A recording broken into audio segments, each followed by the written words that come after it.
if you want to know how the NDIS Tribunal or the Administrative Review Tribunal for the NDIS is deciding in favor of NDIS participants needing 24-hour nursing care, stay tuned, I've got news for you. My name is Patrick Hutzel from intensivecareatHome.com, and I have another video post for you today. So one of our clients who needs home TPN. Now, for those of you that don't know what TPN is, TPN stands for Total Parenteral Nutrition. It is also known as IV or intravenous nutrition, right? If someone needs intravenous nutrition, they need a central line, a PICC line, a Hickman's line, or a port access. Now, any of these devices and the connection of TPN needs to be done sterile, and managing PICC lines, Hickman's line, central lines, port management is the skill of a critical care nurse predominantly. So therefore, NDIS participants that need TPN need critical care nurses. Now in this situation, the client needs hook on, like a connect, TPN connect at evening time and a disconnect in the morning so that the TPN can run overnight. It's not done sterile. If the central line or the PICC line, the Hickman's line or the port is not managed well, people can end up with line infection, sepsis, line blockages, and therefore end up in ICU with a sepsis, right? And need the lines changed, which is an invasive procedure. So the NDIS was disputing why this particular NDIS participant would need nursing care for TPN connect and disconnect with, in this situation, a PICC line, right? Clearly the skill of intensive care nurses and nothing else. And they were suggesting that it could be delegated to support workers, right? It's not even a skill of a registered nurse without critical care nursing experience. And the NDIS was trying to delegate it to support workers, right?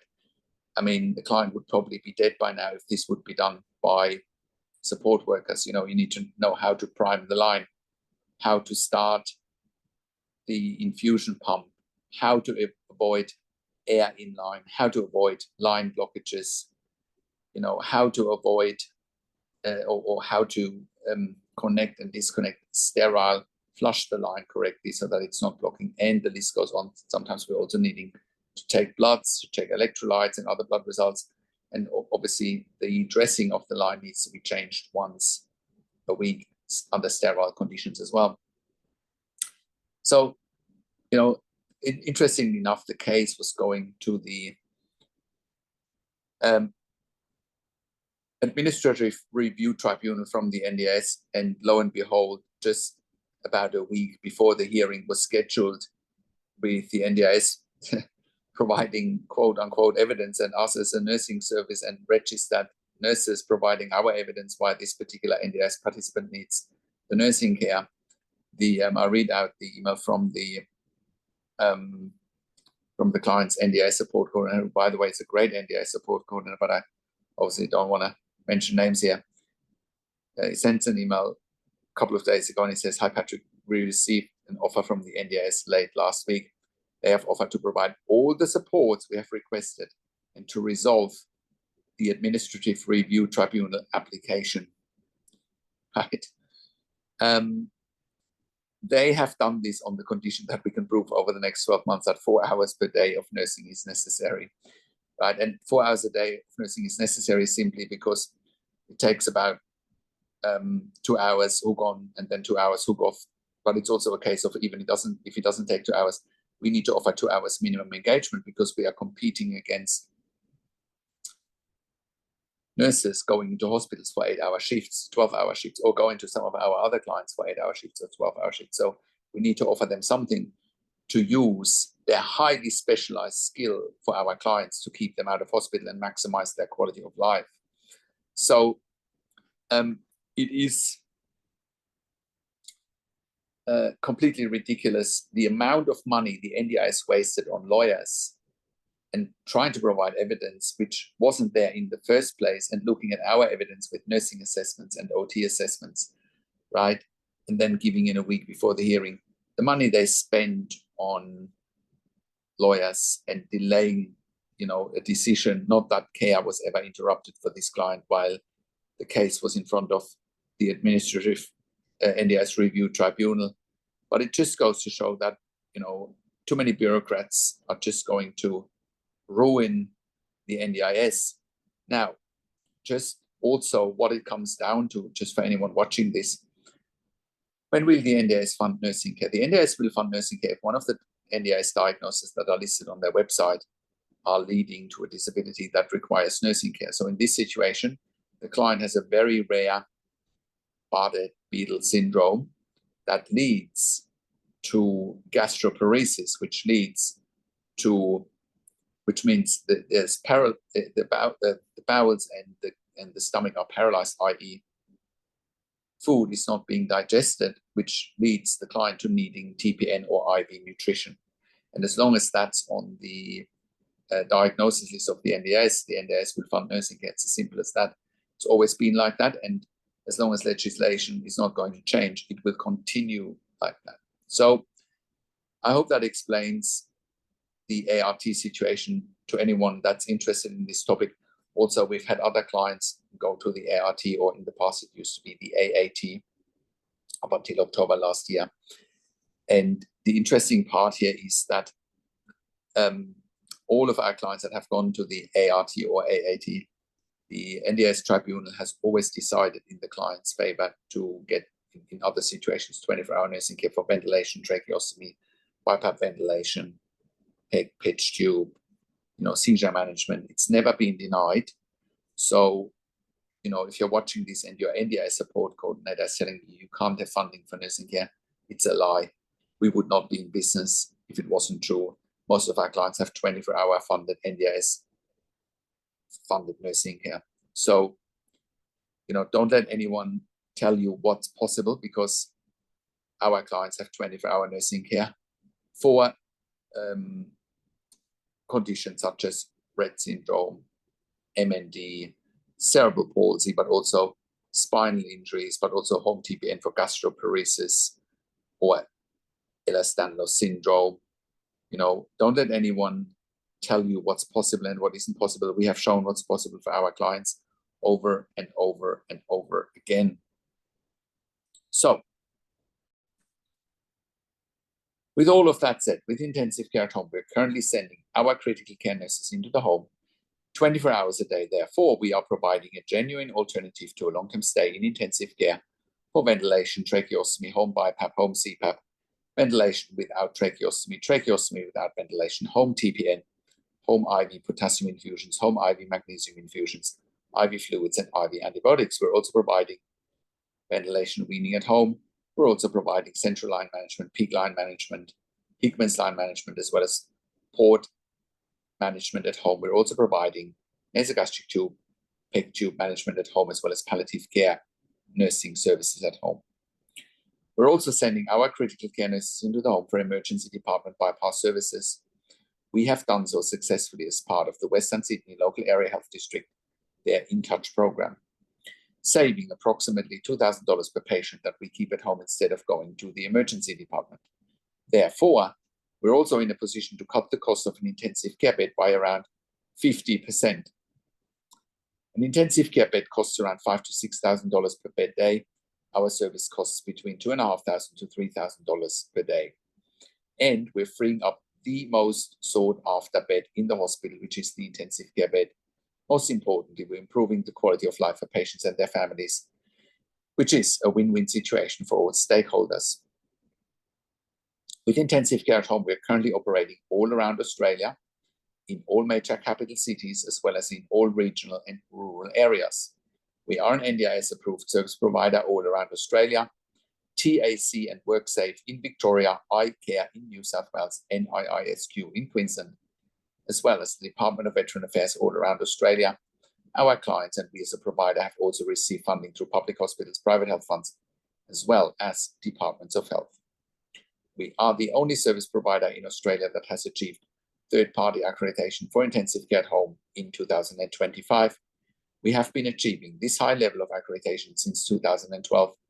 No other provider has achieved this high level of accreditation in the community and has created more intellectual property for intensive care at home nursing than we have. This puts us in a position to employ hundreds of years of critical care nursing experience combined in the community. No other service provider in 2025 employs a higher skill level in the community than we do, which enables us to look after the highest security adults and children in the community in Australia safely. Now, if you're at home already, or if you are stuck in an ICU long-term, or your family member is stuck in an ICU long-term and you're watching this and you realize that what you're currently experiencing is no longer working and you want to change, that means you don't have the right level of support, whether that's at home or in a hospital. That means you're stuck in an ICU long-term, or at home you're struggling with support because you realize support workers are not going to cut it. I'll give you a very tangible example today. One of our first clients about 10 years ago, when we first got started, was a client who was at home, initially on a ventilator with a tracheostomy, with a support worker model 24/7. Of course, support workers are not able to look after a client at home on a ventilator with a tracheostomy safely. That is like flying the airplane with a cabin crew instead of a pilot, because anyone on a ventilator with a tracheostomy is at very high risk of medical emergencies or dying if they don't have a team of critical care nurses looking after them 24/7. This is actually evidence-based and is documented in the home mechanical ventilation guidelines that you can find on our website at intensivecareathome.com. Think about it. In an intensive care unit in a hospital, you wouldn't have support workers looking after a critical care patient on a ventilator with a tracheostomy. So why would anyone in their right mind do that in a home care environment in the community? So eventually this client, who was in ICU, found out about us, and the ICU found out about us, and we were proving our concept with this client very fast. When we worked with the client, we sent him intensive care nurses 24 hours a day, and when we worked with him, he never ever went back into ICU ever again, and our concept was proven very fast.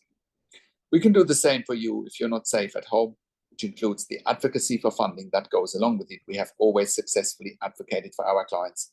Otherwise, we wouldn't be in business. The same is applicable for those stuck in ICU. Similar to our case today, if that's what you're looking for, reach out to us. We'll make it happen for you. We can take you through the right steps in the advocacy process. This is also why we're providing level 2 and level 3 NDIS support coordination. We have a team of NDIS support coordinators, and they have a wealth of knowledge. I've done an interview with Amanda Richards, one of our NDIS support coordinators, and I'll put a link to an interview with Amanda in the written version of this blog. We're also providing TAC case management and WorkSafe case management in Victoria with Lucy McCodder. And if you're an NDIS support coordinator or a case manager from another organization watching this and you're looking for nursing care for your participants, please reach out to us as well. If you're looking for funding for nursing care for your participants and you don't know how to go about it and what evidence to provide, I encourage you to reach out to us as well. We can help you with the right level of funding and with the right level of advocacy. We're also providing NDIS specialist nursing assessments done by critical care nurses with a legal nurse consulting background. And if you are a critical care nurse and you're looking for a career change and you want to join a very progressive, dynamic, and high-performing team of critical care nurses in the community, we're employing hundreds of years of critical care nursing experience combined. If you're looking for a career change, we're currently hiring for jobs for critical care nurses in Melbourne, Sydney, Brisbane, in Albury, Wodonga, in Bendigo, in Geelong, and in Warragul in Victoria. If you have worked in critical care nursing for a minimum of 2 years, pediatric ICU, ED, and you have already completed a postgraduate critical care nursing qualification, we will be delighted hearing from you.